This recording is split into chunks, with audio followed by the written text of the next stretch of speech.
One of the most promising ways to find a new job or to pivot into a new industry is through networking, reaching out to people you know for informationals, advocacy, mentorship, and intel. But what do you do if you haven't stayed actively in communication with your network? How can you feel comfortable reconnecting with people after a long time in order to get their support in your career? These are questions that haunt all job seekers, but some people are better at ignoring the feelings of discomfort and can muscle through sending an email or making a phone call. In today's podcast, I'm breaking down the assumptions, self-doubt, and false promises that might be holding you back, and of course, sharing steps to overcome them. Hey everyone, I'm Laverne McKinnon and welcome to the Moonshot Mentor Podcast. I'm a certified career coach and a grief recovery specialist.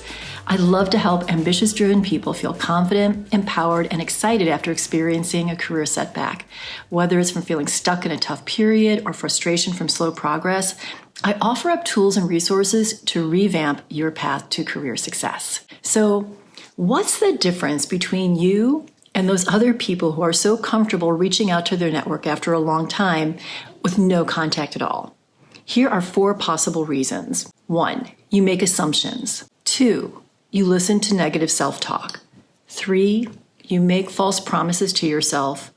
4, you ignore your values. Let's take a closer look at each of these and how to navigate them so you can get back in touch with your network and get that new job. Assumptions are when you believe something to be true without evidence or facts to support it. For example, you may be assuming that people will be offended by receiving a call of support after not being in communication for a long time. This is not a universal truth. There's no data to support this assumption. In fact, I know many people who are thrilled to help someone, whether they're close friends, distant acquaintances, or strangers. You just never really know. It's important to articulate your assumptions so you can challenge and interrogate them. One way to do this is to write them down or ask your close friends what they might see in your words and actions. After you've identified your assumptions, look for data to support them. If you find data that supports your assumptions, then you can make a choice, whether it's time to double down or if you need to take a new tact. Make sure, though, that your new tactic honors your values. And we're going to get into that a little bit further in the podcast. Okay, the second one is negative self-talk. I call them gremlins. It is like oil sludge in an engine.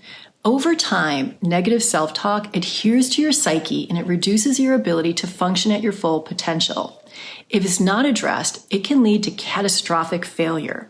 I have one client whose negative self-talk has saturated his life and he absolutely refuses to reach out to anyone for support or apply for jobs. We're working together on noticing and naming his gremlins so he can move past them. Now, remember, the goal of the gremlin is to stop you from meeting your potential.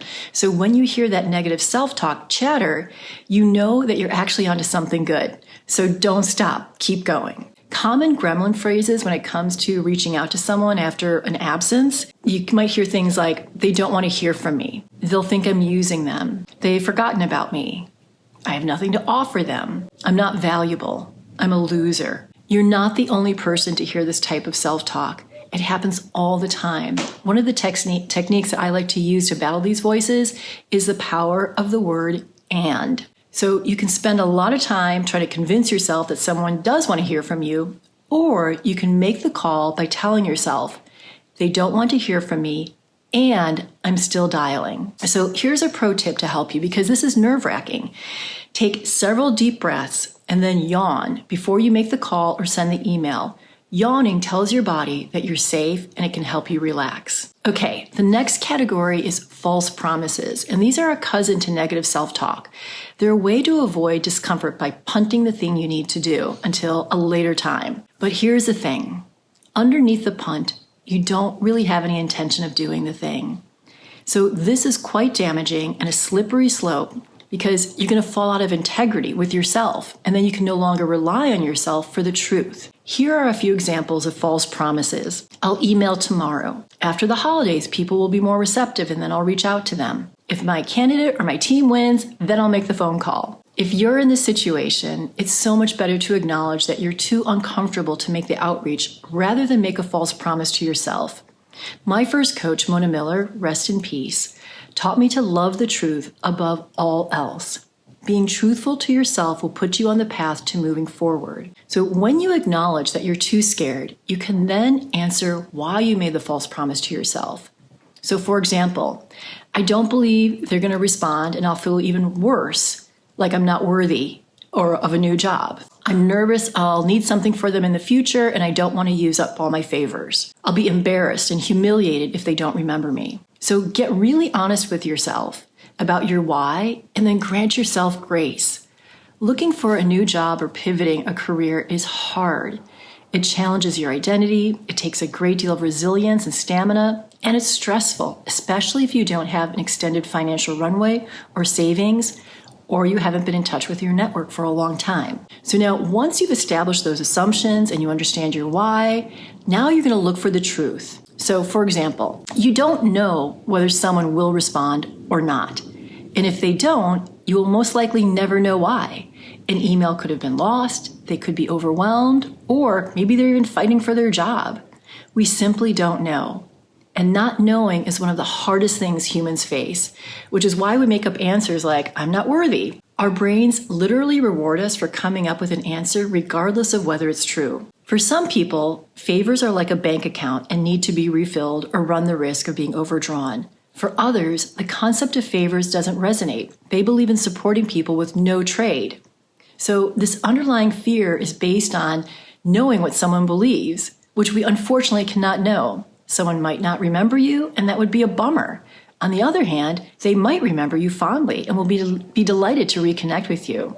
Again, we just don't know what others know, what they don't know, or what will happen in the future. Okay, next category. It's important to recognize when you're making false promises to yourself so you can ask yourself why and then look for the truth. Finally, the reason you may not be able to network is because you're ignoring your values, along with making assumptions, listening to gremlins, and making false promises to yourself. The reason others are able to network after a long absence is that they're honoring their values. My client Terry was nervous about reaching out to her network after taking 10 years to focus on parenting. What helped her was identifying which values she could honor. The first value is being bold. It was what allowed her to quit her job to focus on her family in the first place. She could use this value to relaunch her career. The next value that she leaned into was curiosity. She genuinely wondered how the people she had lost touch with were doing. And then finally, humor. She chose to make her outreach fun and funny, acknowledging that it had been a long time since people had connected, and joked about the awkwardness of how she felt. What are your values? Not to be facetious, but do you value assumptions, fear, and false promises? Get clear on your values as a way to grease the wheels for getting back in touch after a long time. Bottom line, as you contemplate what's required to feel comfortable reconnecting with people after an absence, consider these 5 action steps. 1. Acceptance. Acknowledge the hard truth that you can't predict the future or what people will say or do. 2. Kick the negative self-talk to the curb and use the power of and. 3. Don't lie to yourself. Be in integrity. Say what you do what you say. 4. If you're feeling scared, uncomfortable, upset, grant yourself grace and get curious as to why. And then finally, honor your values. And if you're having trouble identifying your values, just drop me a comment or a note and I'll email a digital values workbook to help you. Okay, bonus action step. Remember to choose courage over confidence. You don't actually need to feel confident in order to make something happen. You need to be courageous. Double bonus action step. Don't rob someone of their agency. Let them choose whether they want to support you or not. For what it's worth, I do believe that most people want to help others. Okay, that's it for this week. Next week, I'm going to pick apart the how and why you can keep yourself grounded and clear on some days, and on other days you get triggered and overwhelmed. This is all with an eye to keep you on track with your career goals and not get derailed. Before you go, please do rate and review this blogcast. It's so helpful to me in supporting my work. And remember to head over to Moonshot Mentor on Substack for journal prompts to help you navigate the difficulties of getting back in touch with people when you've been out of touch for a long time. You can also visit me at moonshotmentor.com where you can find links to all of my social and how to work with me. And a very big thank you to Lynn Chen for the video and audio editing. You can find her on social at Ms. Lynn Chen. Thank you so much for tuning in, and I can't wait to see you next week.